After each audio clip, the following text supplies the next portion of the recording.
Hey, Will Behave? What's going on, my man? How you doing? So what's going on, my man? What's new in the life? Family stuff. I'm a 4-year-old's birthday party today. And when I get off the phone with you, I have to run to the grocery store and pick up a couple things and go home and clean up my house with my wife. That's you with me. That's what it's like to be old. You're a young guy, right? Yeah, I am. How old are you? I am a great 20 years old right now. 20? Geez Louise, good for you. You have choices that you have a lot of choices out of you. You can make good choices. Don't waste 15, 20 years of your life like I did. Well, I didn't really waste it, but I could have used my time more wisely. But it all happens for a reason, right? Oh yeah. As long as you put your mind and great effort in anything, it'll turn into a behemoth. Which, Neebs Gaming, when you guys first started a couple of years ago, that really took off. Oh, is there anything you want to discuss before we... No, I'm leaving this completely in your hands because I have no fucking clue what you want to talk about, but I know that you want to do an interview, right? Exactly. So, and you're starting or your friends and yourself, or just you are starting a channel? Because by the end of this, you might as well start this if you're rolling. Because I'm going to end up probably interviewing you a little bit too. I have already planned it. Okay. Now, this is something we've been thinking for the past couple of years since high school. Because, on YouTube they had that looper or how it should have ended.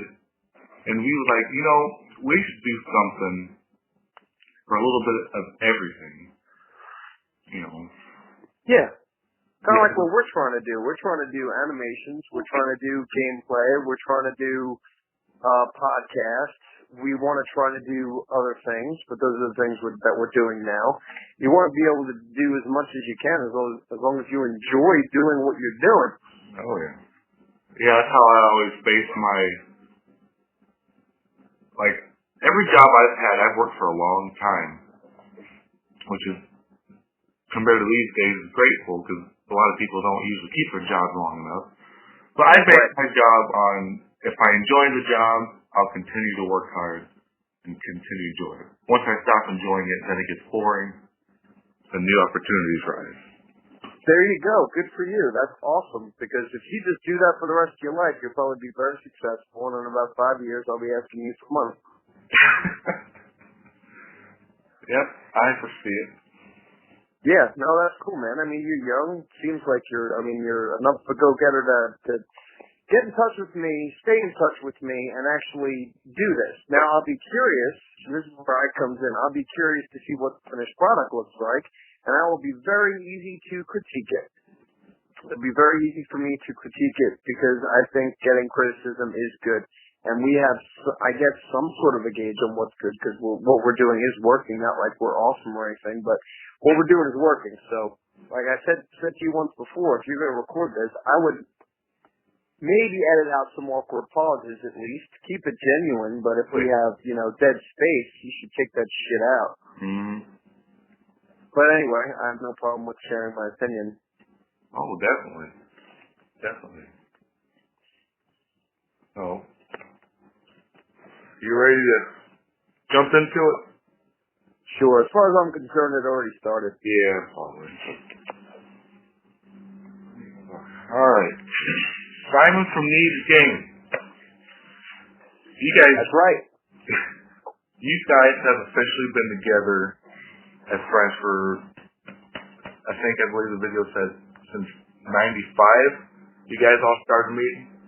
95 when Duralis and Neebs met. I met Duralis and Neebs in 99, and we hooked up with the other two in probably, 2008, 2009,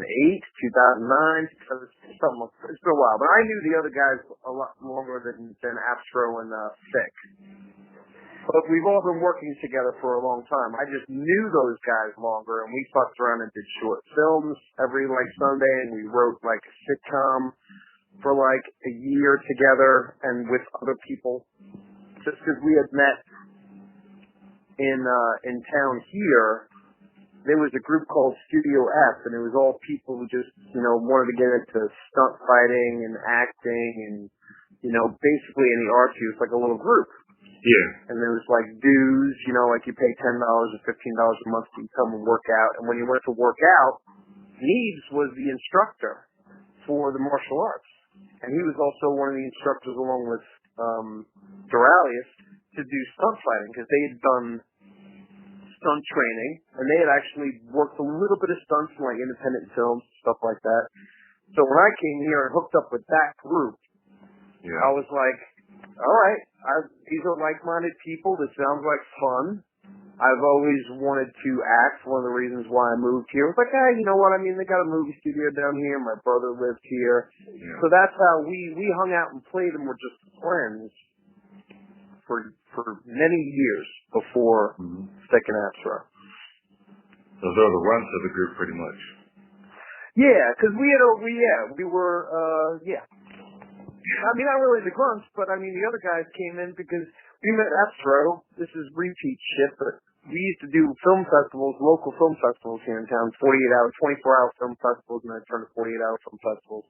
And he saw one of our films and was like, these guys are funny. I don't want to meet them.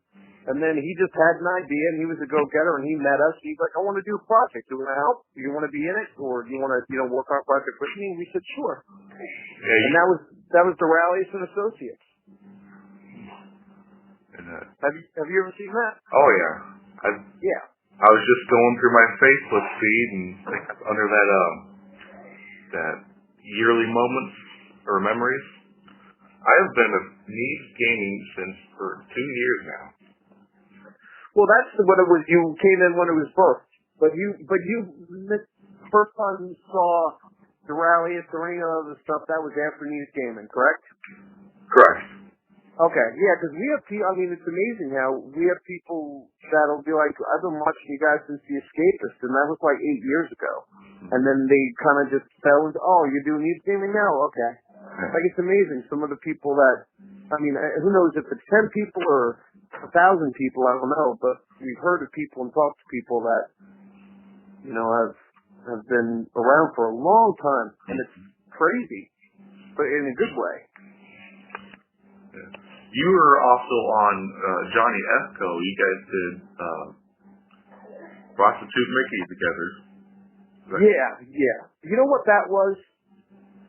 That was John and I hanging out, drinking beers in his backyard. He had done Santa's First Stop, or Last Stop. If you haven't seen Santa's Last Stop, you should see it. Yeah, I think I could pretty much well say I've seen every one of your guys' videos on Neebs Gaming, off Neebs Gaming, like Hank and Jet. I've seen them all. So you've seen Santa's Last Stop, the Astro one? Oh, yeah. So he did that, and when he did that, I said, damn, I really enjoyed it. And I said, John, anytime you're working on anything, and you need an extra voice, or you want to bounce back and forth, let me know. So one of the times I was at his house and we were drinking, talking about ideas of what to do, and that's when Prostitute Mickey came up, and we just started pretending. We're sitting in the backyard talking, hey, oh, Mickey Mouse is this bullshit, and he must be pissed off and this, talking about Hannah Montana and this bullshit of what Disney's turned into. And then he turns into Mickey. He's like, oh, suck your dick, whatever he said. And then I just turned into my character, which was Joe. And I was like, well, what does it cost for this? And I just started bullshitting. And then we laughed enough to say, let's go inside and record it. So then we just said, okay, I'll turn on the mic. Let's record it. He recorded it. And then 3 days later, I think it was done. And I wasn't even for sure if it was going to be anything. Yeah, I've been telling people for a long time the best jokes come spontaneous. Oh yeah, absolutely. I mean, the Mad Mario, which was one of John's big things, that wasn't. He had an idea for that one. He said, "Listen, I'm going to do this, and I'm going to be fucking pissed." And actually, he wanted me to be Mario because he just wanted me to be it. So I tried it and I failed. And John said, "Okay, you be Bowser, and I'll be Mario, and I'm just gonna fucking let you have it, you know? And I said, okay, let's see what happens. And that was, you know, literally 5 minutes later, it's done. And then he, you know, that was the same thing with Mickey. Mickey wasn't like anything. It was like we ran through it maybe once or twice, maybe just once, and then that was it. Mm-hmm. I think my favorite one, the very last one, was a flop. Every person I've shown that to, they just laugh their asses off for hours on end. Which one are you talking about with flop? Number 5, the dungeon. Okay, you're talking about Madman Mario. Yeah. Okay, because Madman Mario, after the second one, I had nothing to do with it. So I didn't even see him, to tell you the truth, which is pathetic. Because I don't even watch some of our own stuff, and it's not because I don't want to. I don't know what it is, and sometimes I feel funny about listening to myself. Sometimes. Oh yeah.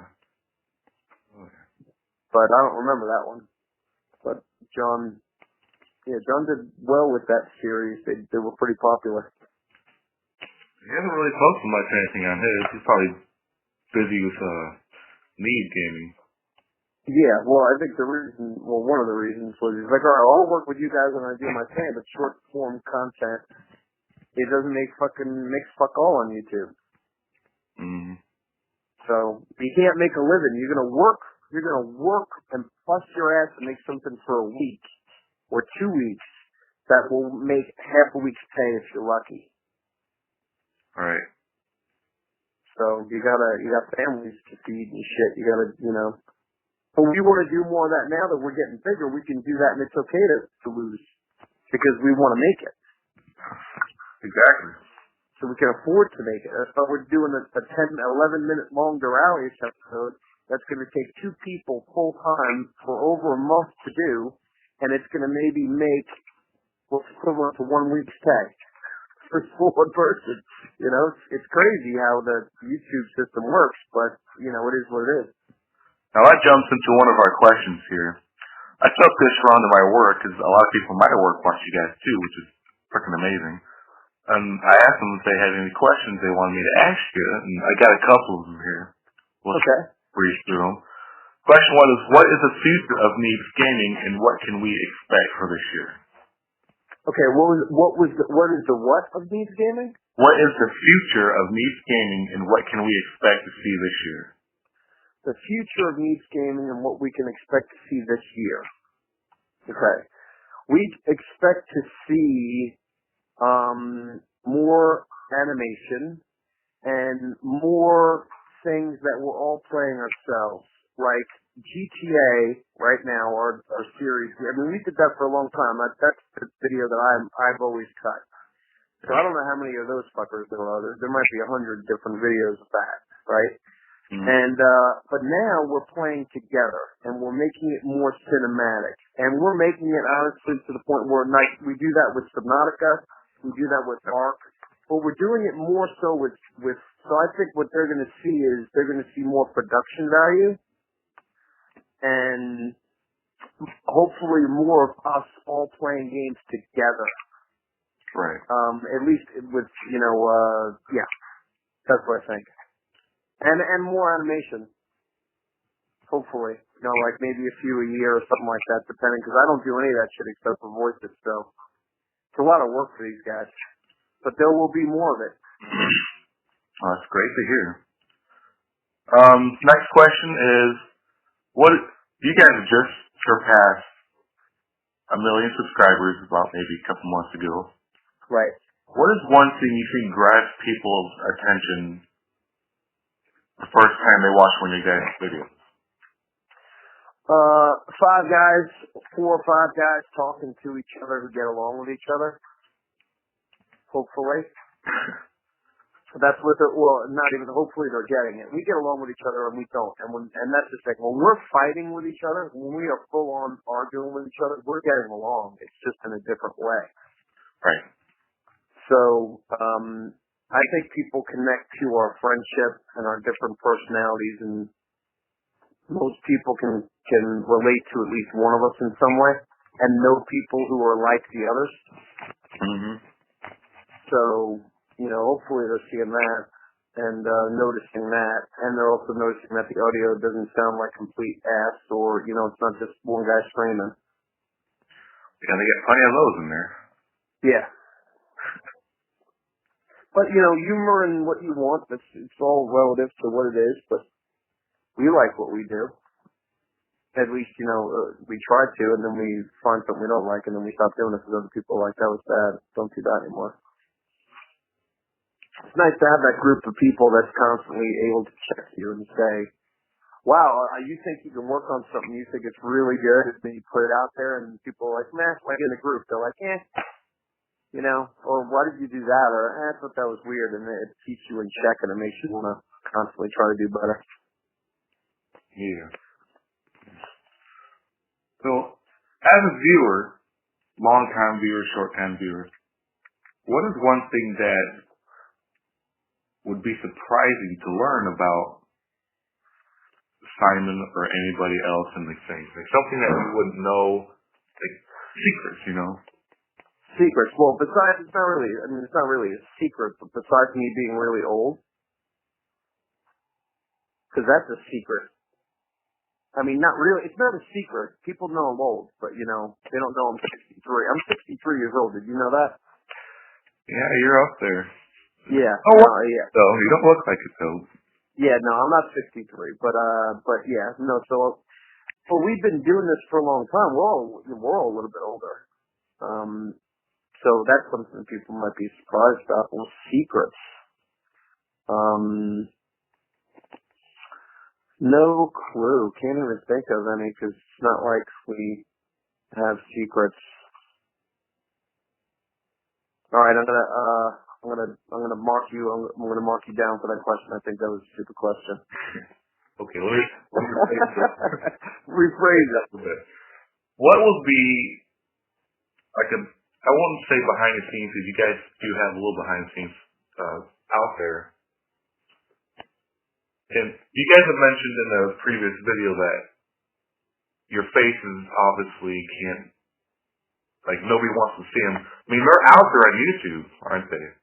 Yeah, they're out there. But while we're doing this thing, while we're doing Neebs Gaming or being Neebs Gaming characters or whatever it is that we are, yeah, we choose not to show our faces because these are characters. So they're characters that are associated with something that already exists. So it kind of makes sense to not now take those same characters and now give them completely different faces. Right.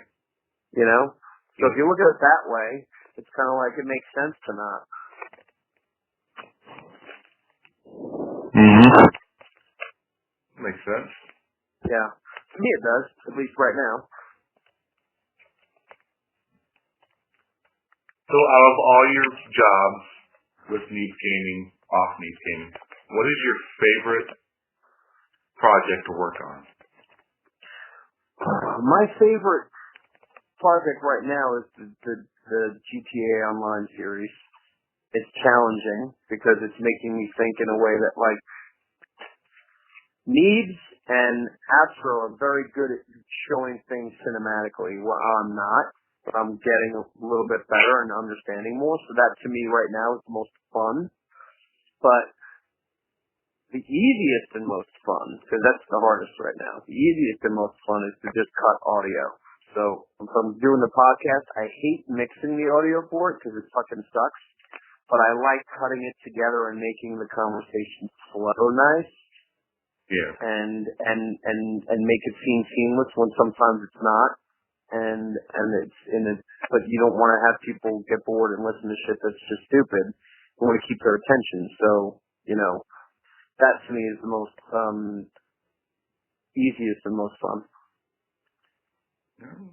Especially when you got a good group of boys, friends for a long time, you make the stuff more, can't really give a word for it. It's just awesome. What do you mean? Well, it's like if you're working with somebody, a coworker you hate, versus a coworker you've been friends with a long time, your stuff is easier. Oh God, listen, that's a blessing I take for granted right now. And every once in a while I'll remember, oh shit, that's great. But yeah, I mean, everyone here, there's nobody here that I go, oh fuck, no. So that's wonderful. We have our days where we get on each other's nerves, sure. But no, we're all friends, and we all know that we have a common goal. We want to grow. We want to give positive vibes out there, and we all fucking know that we're lucky to be doing this for a living. So we all take it for granted a little bit, I'm sure, here and there. Not even we all, maybe just me, and maybe just me. But I'll always pop back into reality, and it's just like, oh yeah, fucking, what are you even complaining about? Don't even complain for a second in your head, because you're not only doing what you love, and getting paid for it, but working with friends that you genuinely love being around. Right. So how did Anthony come around? He just showed up. Like, he didn't just show up. Not sick. Astro was talking with Duke, and he's a teacher and teaches film. It's one of John's old teachers, and we all know him very well. He's a very good supporter of the film community, and he's just a super cool guy. And that guy, Duke, said something about, this is his kid, he wants to work on some stuff, so that, and then he just, showed up. John, I think he helped John with something. I think that's how it started. Like, John needed help with something, and he gave him help. And then he came to the office one time when we were in a different office, and he just was like, hey, I'm Anthony. And he would work on his own stuff while we were working on our shit, and, I helped John a little bit on his stuff. And then before you know it, he was helping with other things that we were working on, and then he just worked his way in. And then sooner or later, we were making enough that we could actually pay him because he's a valuable asset. Mm-hmm. Oh. Anything else you want to say? Anything? I mean, not off the top of my head. How do you think it's going so far? Oh, better than I planned. Better than you planned? Oh, yeah. Oh, well, that's good. So you thought that this was going to be boring. You need to go in with a more positive attitude. I'm just fucking with you. All right. You got any good jokes for me? Dude, I don't fucking tell jokes. I tell life. And really, you know what? There's a thing where I always say I want to do stand-up, and it's a thing where I'm petrified to do it, but I would just tell stories. Like, this would be a story that I would tell. You want me to give you a little story? We got time. Go for it. All right. So, when you're growing up, and this is just how I feel, it's not even like I rehearsed this shit. And I'm like, all right, I'm going to say it like this and start off. It's just a statement. Like, the thing is, like, with me, growing up and wearing shitty clothes, it sucked. Like, we all knew those kids that had barely any clothes. They didn't have, like, they all knew those kids that had, like, the name brand clothes. Yeah. Like, they all had the nice sneakers and the nice jeans. You go like, Jesus, man, these are $50 jeans. Why the fuck did your parents actually give you $50 jeans? I'm wearing the fucking, like, the Lee brand $7 jeans and I only got 2 pair, and I'm alternating with, shorts and whatever it is, so like clothes for me was important, but I didn't have it pretty, I had very little clothes. And my mom had these jeans, okay? She had these acid wash, this is back in the day, acid wash jeans, and they were mom jeans, and they didn't have a zipper, they had an elastic thing, but the acid wash, acid part, of it, like, was cool. Mm-hmm. So I was so desperate as a child, I would actually plan on stealing my mom's jeans and wearing them to school, but she would never let me wear them. Plus, God, they were mom jeans. But that's how pathetic I was in school. I just remember being like, oh man, because I'd plan out my week and I'd be like, okay, on Monday I'll wear that, Wednesday I'll do this. Still, I'm going to say Friday I'm going to wear mom jeans. And she's wearing them on Wednesday, so I know they'll be in the hamper. So I would actually literally take them out of the fucking hamper, dirty, put them on, and sneak out of the house before she knew what I was wearing. And then I'd have to strategically, get them back in the hamper, make sure that she never saw me wear them. Otherwise, she would punish me. This was my life growing up. This is one of the things that I still think about and go, for some reason, I'm like, hey, this is ridiculous. This was so ridiculous. It's something that I would like to share with other people and see if anyone can relate to that. in some way.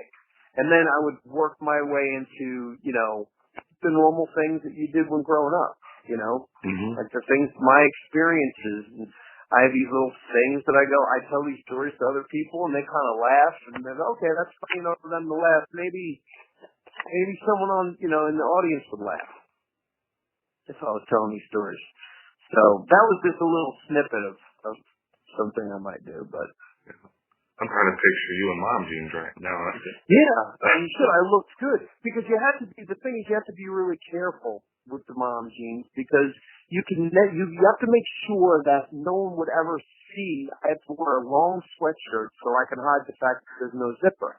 Because that's a dead giveaway. Once someone sees like, hey, he's wearing these jeans and there's no fucking zipper there, then they're gonna put two and two together, and now you're known as the guy who wore mom jeans. I mean, that's a big fucking amount of stress. Like, as much as I liked the jeans, it was also very stressful all day to make sure and maintain the secret of the jeans. Do you understand what I'm saying? Yeah. So that was a big deal to me, and it was also very sad. Yeah. Mom jeans. That's funny. Well, I wouldn't know if it was funny because you have very little emotion in your voice. But I don't want you to ever pretend like something's funny and it's not because, hey, in my mind I think it's funny, but it might be dumb. Who knows? I mean, technology has definitely grown too fast and too quickly. I mean, I'm only 20 years old. I remember back in school, we didn't have iPhone 7s or any of this stuff. I'd be happy if I got a 64 box of crayons with a sharpener on it. There you go. So you're a little bit of old school. You remember the old school. Oh, yeah. There you go. I think the games I loved growing up with, I grew up with Zelda. And to this day, it'll still be my favorite game. John loves Zelda, and so or Astra loves Zelda, and so does Doraleous. And maybe Vic does. I don't know but those two have the passion for it. I don't know if Vic was that kind of a guy. I didn't play games. I mean, I did a little bit. I mean, I'm old, so I mean, I was playing Atari, I was playing Pac-Man, I was playing, you know, Super Mario Brothers when it, you know, first came out. I was playing, but like Pitfall was one of my favorite first games. I mean, I played Pitfall. We got somebody who gave us a fucking mini arcade game, Tennis Mexican, from our stream, and on there is Pitfall. And it's the most basic, simple game, and I used to play that game for hours. But once I hit like 13, 14, I was done. And I started smoking and, you know, hanging out and doing whatever I was doing. Yeah. Now, you guys, you're pretty good at that kitten cannon in that video, if you remember that. Oh yeah, it's a basic game. That's the kind of game I would like to play right now. I'd be into playing that game right now because it's that dumb type of game, you know, that's just very, very simple, and it hits your funny bone in a very basic way, you know, but it's fun. Like, I also like Angry Birds, but I like the original ones. Then you see the new ones now, I'm like, it's too fucking involved. Fuck that. Yeah. I want the old school Angry Birds, you know? Something I can wrap my head around instead of the shit where I gotta think and there's 18 different birds that do different things. I'm like, fuck that, just give me 3 or 4 birds. Keep it simple. Any movies you like watching over and over again that still tickles your funny bone?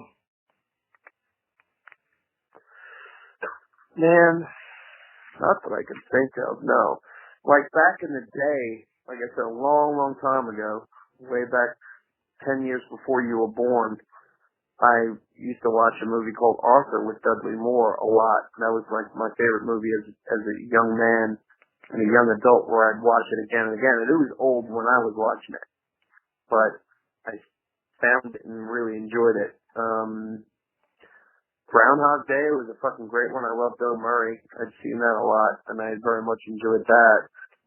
But those were days that I would come home and I'd be partying, and then days with cassette tapes. I'm like, what are you gonna watch? You can't just go on the internet and be like, oh, there's a few tapes.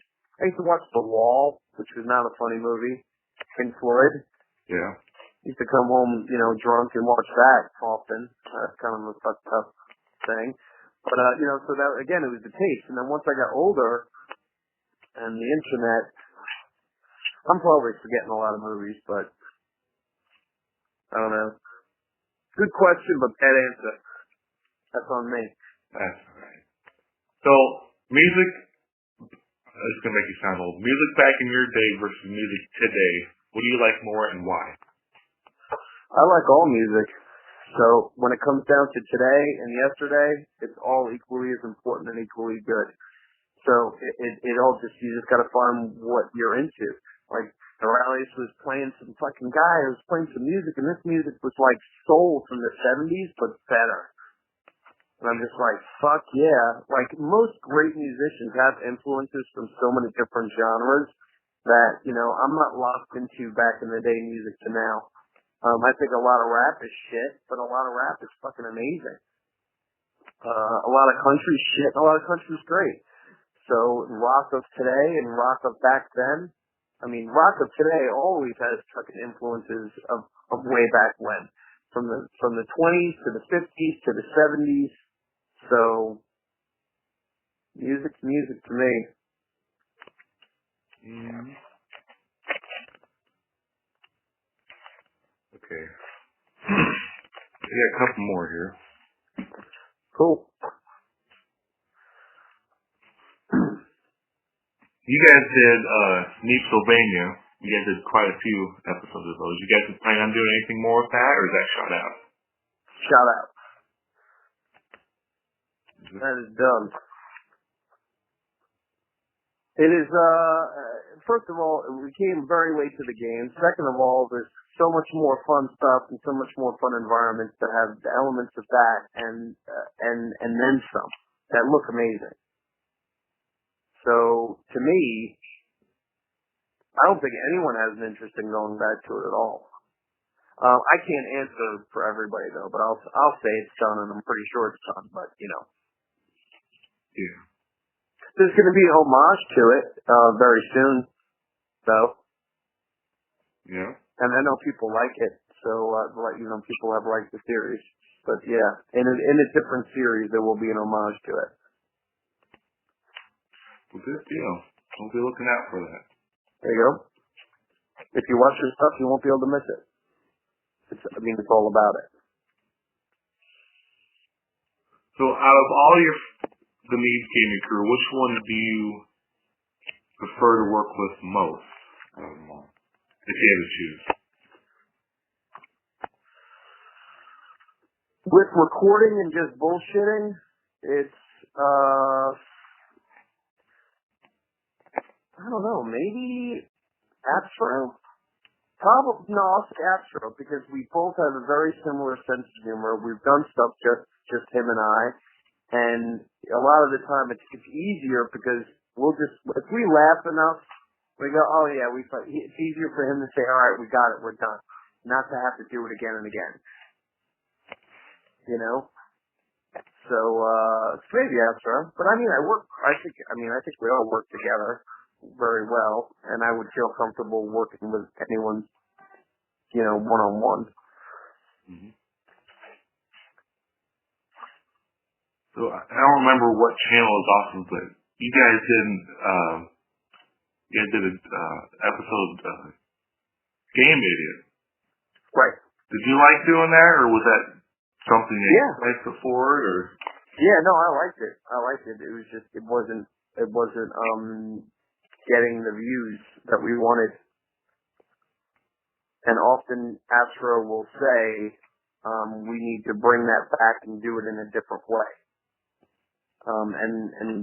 Because it is fun, but maybe just have one-on-one and, not showing anybody. Or also me playing games by myself and just talking is a possibility in the future too, which is basically kind of Game Idiot as well, just no help. So that brings me to one of my questions.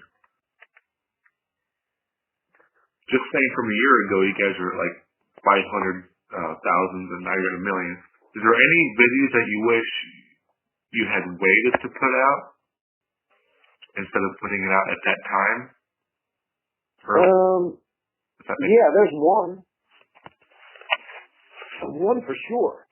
How to get 1 million subscribers. Because I did that as clickbait, but I thought we had a good message to tell you because we knew we were going to get there. So that video I absolutely should not have done because that was me. And to do that now would be very relevant and people would actually go, oh, these guys got 1 million subscribers. And they made a video about how to make 1 million subscribers. And I want to do that. That would probably do pretty well right now. But I feel like we did it, so we can't do it. Maybe when we get to 2 million, then we can say, all right, we didn't do it when we hit the mill because we, did it 300,000. Good answer. Well, thank you. Mm-hmm. No pleasure, man. You having fun? I'm having a blast. Good. We're getting to things where I wouldn't think we got to, but we did. Okay, good. And I'm probably, just to be comfortable, 6 minutes away from, not necessarily wrapping it up, but I got to take my computer down and get in the car and do whatever and run across town. So, we're nearing the end-ish. Yep. And any final words, any final messages, or thoughts, or anything? Yeah, what do you want to do with your life? I mean, I know you want to do different things with this kind of stuff, but what are your goals and how are you going to achieve them? Go. Goals and how I want to achieve them. Yeah, like what is your, in 5 years, let's just say, in 5 years, where do you think, where do you want to be? Where do you want to, actually, let's make it even easier. Where do you want to be in 1 year? Besides the bar? Yeah, besides the bar. Well, if this didn't take off, and I'm referring to Behave Entertainment. Right. I had already applied for a police officer's position. Nice. To have okay. Police force, and that's something I want to do as a plan B. Always have to have a plan B. Always have a plan B, absolutely, and that's a great plan B. It's got to be, and I'm sure there's many more good cops than bad cops. Bad in quotations, good in quotations, but that's a tough job, I would assume, and you can go into it with a good mindset, and probably after years of working it, kind of change. So that's a challenge that you don't want to change for the worse, because I would imagine being around a lot of different people with negative attitudes on a regular basis who you're trying to help who don't want your help can wear down on you.